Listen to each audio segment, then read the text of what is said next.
Oh, hey class, didn't see you there. Liam, what is justice?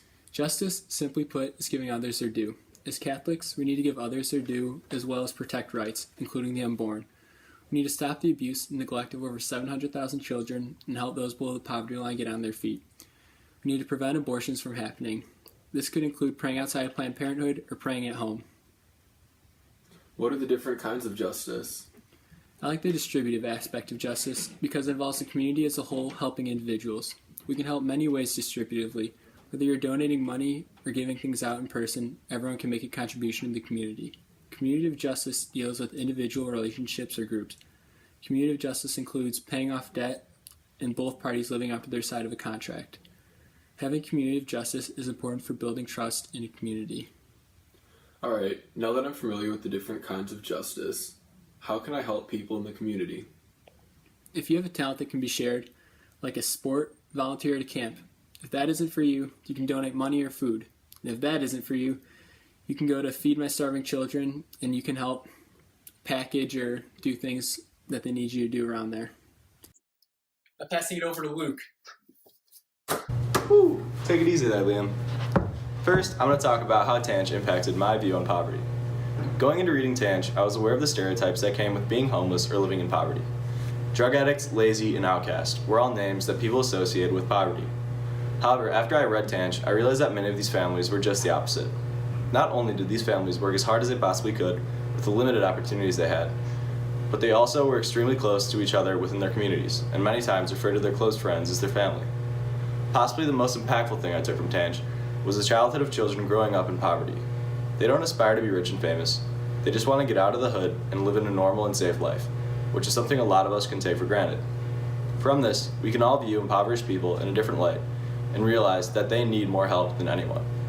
We all, as a society, need to give proper rights to these people and pray for their protection. Next, I'm going to talk about what individual had the most influence on me. The person that stuck with me the most so far surprisingly has been someone who isn't directly connected to the church. Admiral McRaven's speech on how to change the world in 10 steps changed the way I looked at many everyday activities.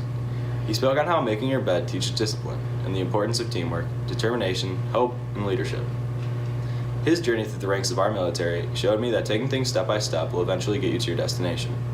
This pairs perfectly with what we learned about our faith, because if we have God on our team and the traits that Admiral McRaven described, we can accomplish anything we put our mind to.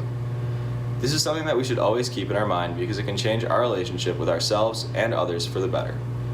With God's help and the qualities Admiral McRaven discussed, the world would be a better and more productive society.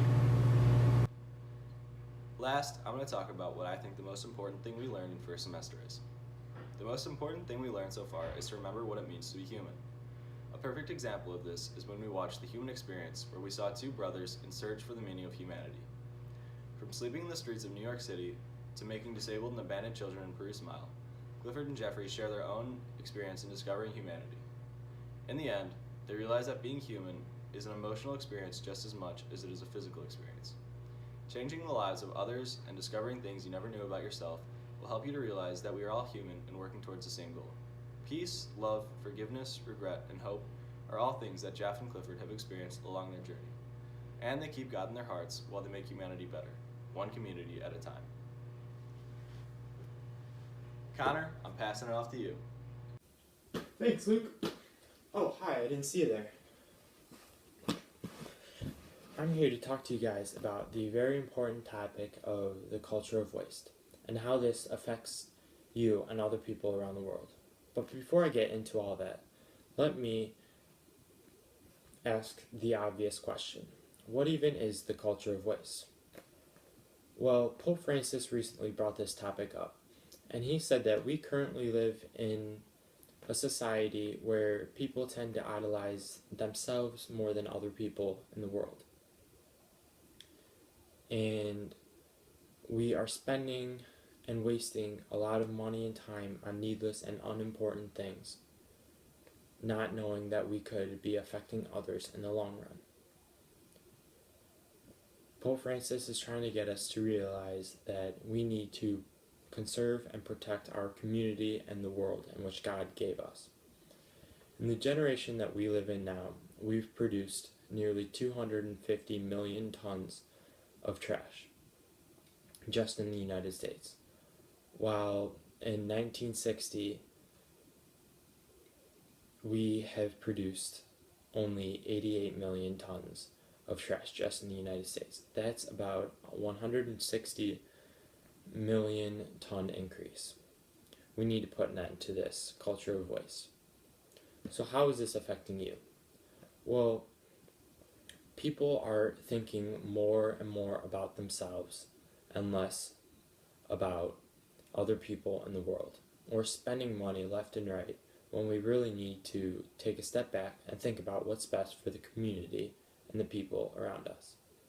This is a very important topic, and we need to address this problem because we are slowly affecting others around in the world that we live in today. So what can you do to help this cause?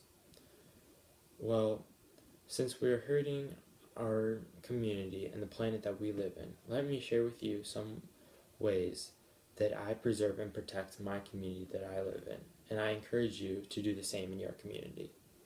I always recycle. That is the easiest way to cut down on the amount of trash that we use. And we could also use reusable items, like a lunchbox. We could bring in a reusable lunchbox every day. That could easily cut down on the amount of trash that piles up. We could also pick up any litter or trash that's left behind in our community to help our community be cleaner.